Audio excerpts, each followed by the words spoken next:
as a design engineer,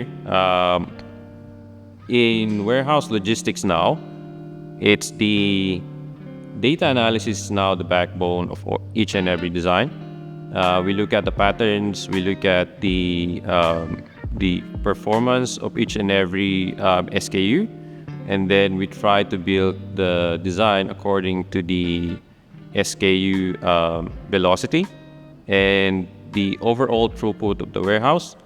We also look at the day in life of the warehouse, see how the customer would then use the automation system. So to build around the design of the warehouse according to their data. So data is really plays very crucial in the design of the warehouse. So we look at patterns, how is the number of SKU being stored, how big is the warehouse gonna be, and then the performance. So once you know the basic day in life of the warehouse and the SKU that needs to be built within the warehouse automation, so we try to make the automation evolves within the customer requirement. So the most, to me, is the notable project that I have done is the Woolworths project.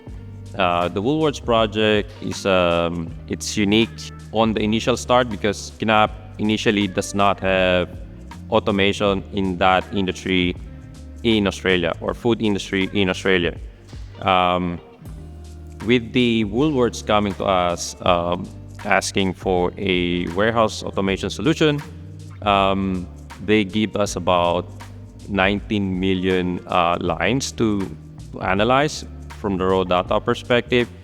And during the initial phase of that concept, with the supports from KNAPP, KSI, then me and Michael created a concept. So, and then that concept, then we discuss it with Woolworths, and they like our concept. With Woolworths, there's a lot of complexity, but then we manage the SKU coming out from the different areas. So let's say you have a cold storage, you have ambient storage, and then we bring that out so that it can be then transported to the customer. But the unique design there is from various different temperature zone that we need to then design the whole entire system from scratch. With the help of guys from KSI, we managed to convince Woolworths on our initial concept, and then we were then assigned as a partner for Woolworths.